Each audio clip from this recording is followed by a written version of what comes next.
My friends, please, if you haven't done yet, say a chapter of Tehillim for our brothers and sisters in Eretz Yisrael, a psalm.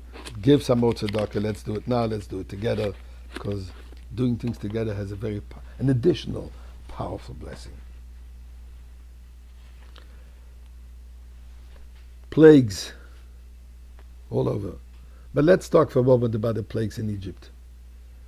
Yesterday we spoke about the first three that was there to destroy their belief system, the fourth one which was to destroy them.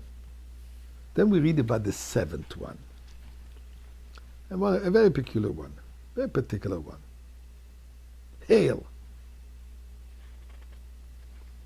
What happened was enormous hailstones rained down, destroying Egyptian crops, whatever was still left, damaging their fields. In other words, a systematic total destruction of Egyptian culture, of Egyptian belief, and Egyptian power, Egyptian superiority, their wealth. Complete breakdown. But there the Torah says something interesting. In these huge balls of hail, there was a fire inside. Now, hail, as you know, is ice. How does fire get in there? And what is the message? What is the purpose? What is it teaching us? What's the idea? Now, one idea is obviously that God is the one who is capable of making two opposites and putting them together, which is the power of God. But there is also a deeper message. I shouldn't say deeper, an additional message in our growth. We're going towards receiving the Torah. We're journeying out from one complete slavery to complete freedom. And this needs education. This needs the proper tools to know how to live with this newly acquired freedom. Are we going to be ice, or are we going to be fire? Are we going to be frozen people, or are we going to be people full of enthusiasm and of compassion and passion? Says the Torah. We have some people that are ice, self-centered, concerned only by themselves, do not see the difficulties, the challenges of the other, do not tune in to another person, neither for a moment of happiness, and for that matter, not even for a moment of sadness. Extremely egocentric and self-centered. Ice. Cold. No warmth, no passion, no feeling, no love for the other.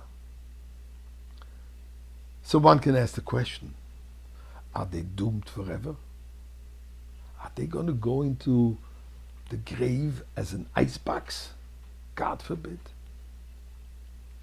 Says God, look at Egypt. Look what happened in Egypt. I showed you that image of the hail, that round, in other words, closed, surrounded, all about me. There is a fire in there. Everyone has a fire. There exists no person that doesn't have a fire, warmth, compassion, and love for the other. What we need to do is allow it to melt the ice. Flame that fire a little bit. Let it come forth. And you will see that you do have feeling, that you do care. Now, how does we do this?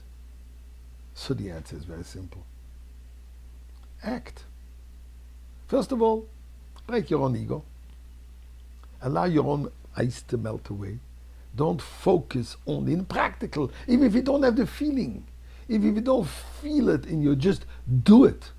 I always like to say, Nike figured it out. Just do it.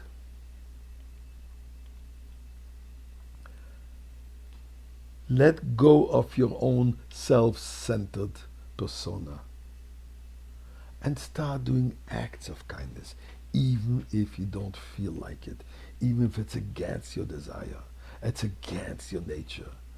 Do it. And you will see that this flame is going to shatter. This flame is going to melt the entire ice, and we can all become loving, caring people. Today, we all express that. Even if there was ice between one and the other, today we see the tremendous love and commitment and devotion to each other.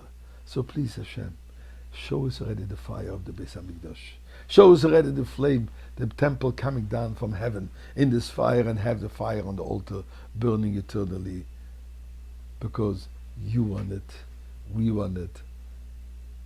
So why not putting on the Nike shoes? Please, God, just do it.